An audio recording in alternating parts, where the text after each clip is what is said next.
A Kangaroo Fern production. Sila.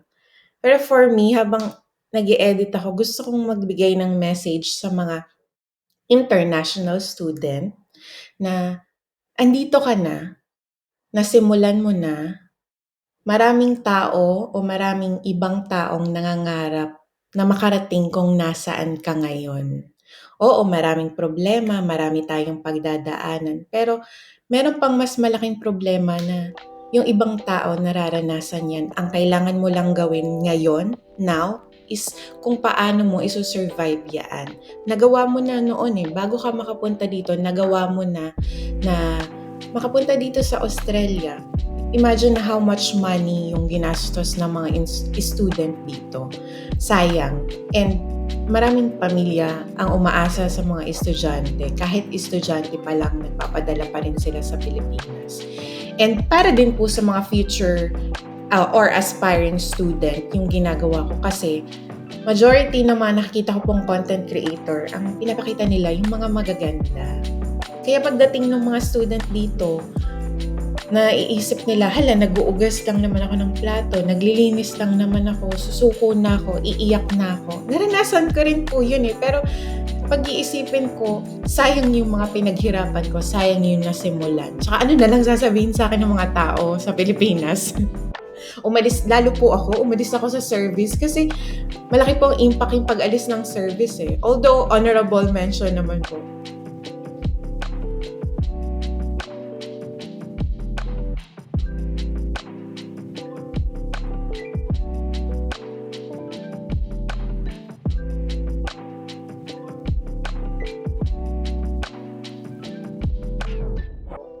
Kamusta?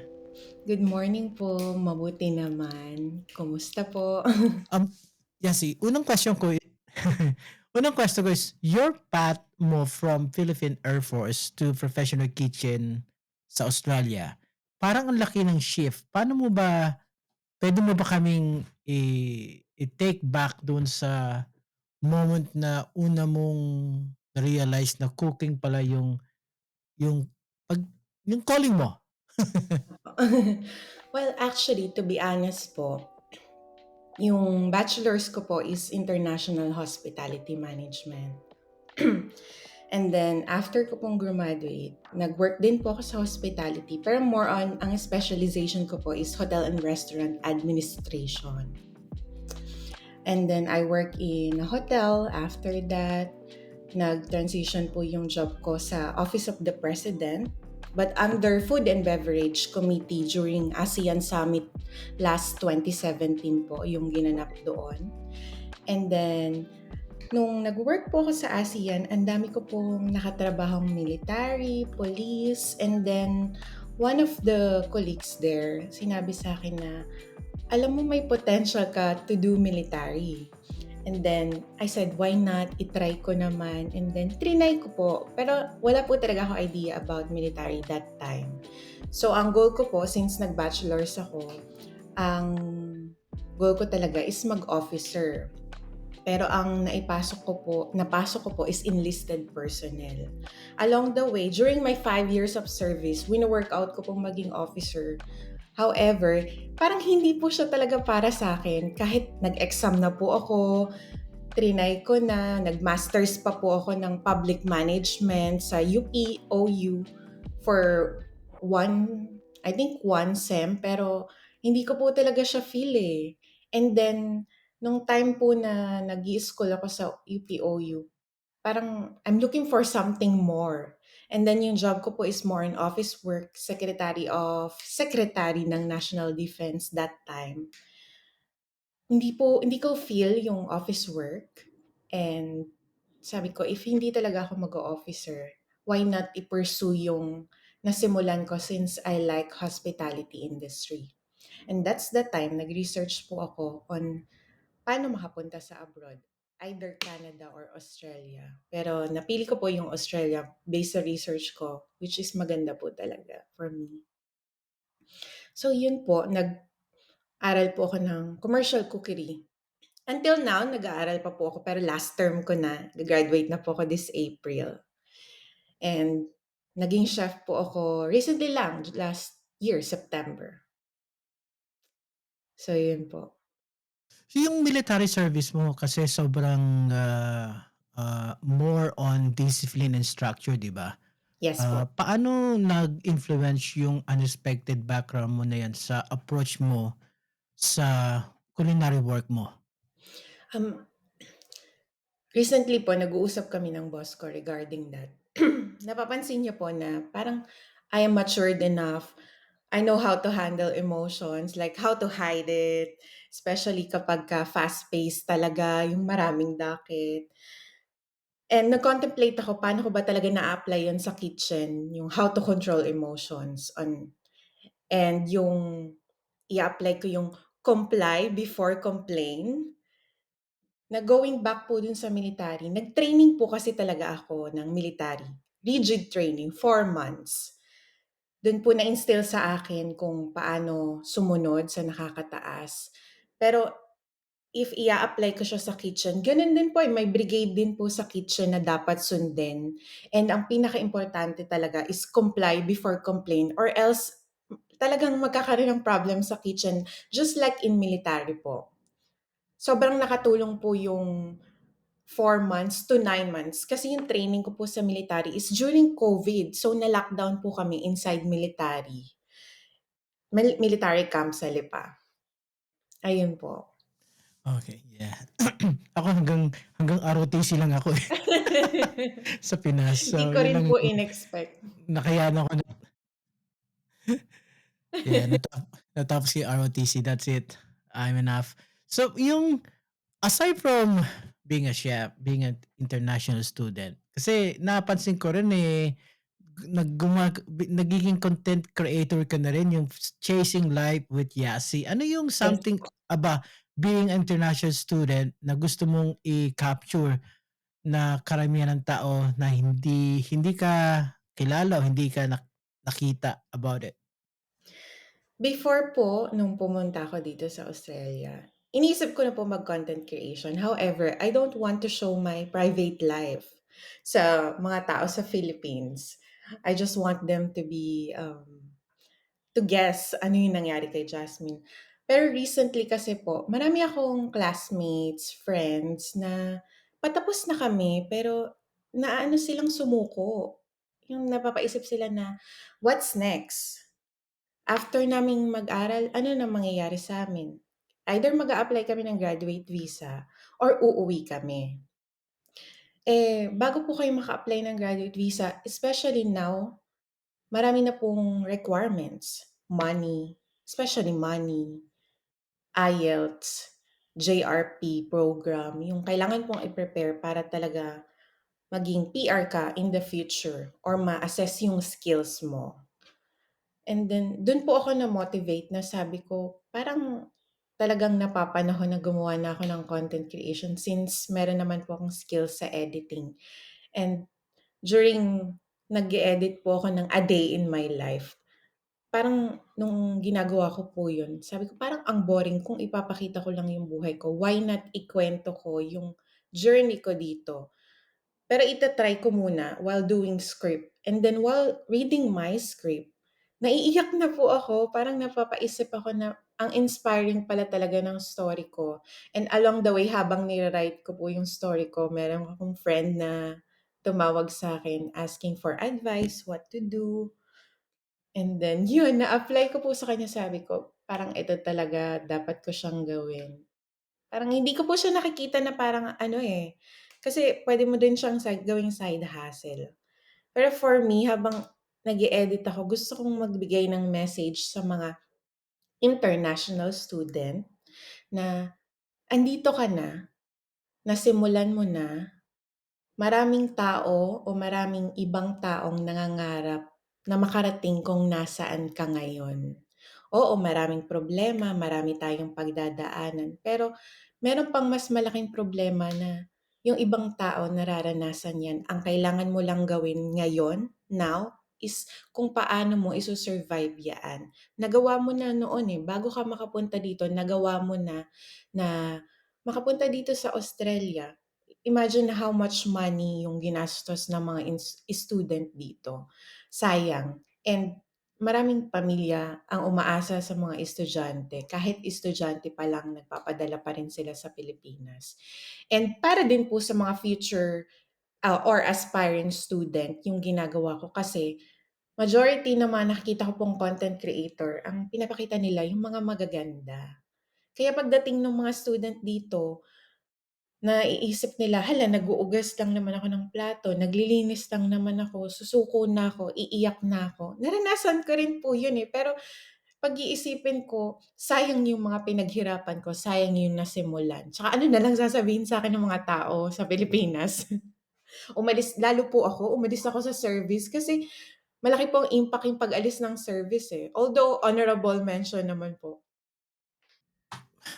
Next question ko, Yasi, is that paano mo na navigate yung mga invisible boundaries between being yourself at pag-adapt mo sa Australian culture, lalo na sa as a professional chef, siyempre dito sa restaurant sa restaurant. I think along the way po, kasi nag-start ako as kitchen hand. Ever since nakita ko na po yung kitchen world, kung paano siya tumakbo. Aside from that, naging front of fun, food and beverage attendant din po ako. So, pagpatak ko sa Australia, nakita ko na po, na-envision ko na po yung pwedeng mga mangyari. And yung mga boundaries ko po sa sarili ko is parang nakatulong talaga yung military po before. Kasi parang that time palang handa na akong harapin lahat ng problema. When it comes naman po sa culture shock, hindi po ako masyadong na culture shock kasi I think personally po, flexible po ako to adapt to any environment. Even though sinasabi nila na mahirap. I think ang pinakamahirap lang po for us as a student is yung how to budget money, where to get money, and juggling work and study, doing assessments. Kasi na-experience ko rin pong magtrabaho, 2 jobs during school break since we have restrictions hours po. Nagtatrabaho po ako 8 to 4 and then 5 to 10 p.m. And then yung travel time is 1 hour going home so nakakauwi na po ako 12. Dun, na-test din po ako that time kung paano ko siya talaga gawin. Pero doon ko po nasabi sa sarili ko na hindi ko pala siya talaga kaya unlike yung other student, kaya nila. Parang nakaka-drain po. Pero even though, yung quality ko nung nakuha ko sa military, na-apply ko pa rin siya kasi resilient po ako eh. So, noon pa lang, parang handa na po ako. Nag-research kasi po ako eh. Unlike yung ibang student, hindi po kasi sila nagre-research before sila pumunta dito. Kaya hindi po nila nakikita or na-envision kung ano yung mga pwedeng mangyari. So kapag tiningnan mo yung sarili mo nung Opo. umalis ka as a, sa Pinas as being a military Philippine Air Force, ano yung pinaka say sorpresa na version mo ngayon as Yasi tungkol kung saan ka ngayon? Sino ka Opo. ngayon? Mhm.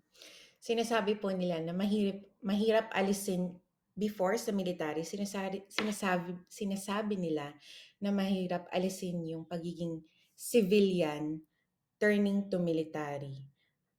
Ngayon naman po, opo, totoo yun, mahirap kasi you have to undergo training. Pero yung pagiging military to civilian again, for me po is madali lang siya. Pero yung nakikita ko po sa sarili ko ngayon na masasabi kong ako na to is nagi ready yung sarili ko po is ready sa kahit anong maranasan ko regardless. Kasi actually po dumaan din ako sa depression habang nandito ako eh. Pero every time na malulungkot po ako, iisipin ko lang kung saan ako nagsimula, kung bakit ako nandito, at bakit ko to ginagawa. Yung palagi ko lang pong nire-remind yung sarili ko. So paano nagbago yung relation mo, Yasi, with food throughout your journey from the Philippines to say to Australia? Ay, magandang question po yan. Actually, before, iniisip ko po na may specific food ang Australian, specific cuisine. However, parang basic, di ko po sinasabing basic, pero yung passion and yung love ko po sa food, nag-start pa siya even before kasi I love food. I love to eat, of course, we're Filipino. Pero nung nandito po ako, na-broaden yung mind and na-broaden yung mga experience ko po sa culinary. Kasi ang dami pong cuisine dito, Italian. Especially yung mga Asian cuisine. And now, nasa Italian cuisine po ako. Doon ko po na-compare na each and every country, meron pala talaga siyang food, specific food na tatatak na ito yung sa Pilipinas, ito yung sa Australia, ito yung sa Italy. Parang ang notion nga po sa atin, o adobo, o sinigang. Yun po yung tawag sa amin. Nagluto ka ba ng adobo today? Yun po, parang mas minahal ko po yung pagkain and mas na-appreciate ko po. Dati hindi ako kumakain ng gulay eh. Kumakain po ako pero hindi ako fan. However, nung nag start na po akong magluto, dun ko po minahal yung gulay na parang ang sarap pala talaga ng mga gulay. Marami ka pa palang pwedeng experiment sa mga cuisine na pwede mong lutuin. And nakakatuwa po kasi matututo ka talaga ng iba't ibang cuisine. Lalo na kapag may passion ka sa food. Yung once na matikpan mo, paano kaya to gawin? Paano kaya to lutuin? I think isa po yun sa quality ng isang chef na kapag may natikman sila, aalamin talaga nila kung paano nila ginagawa yung isang pagkain.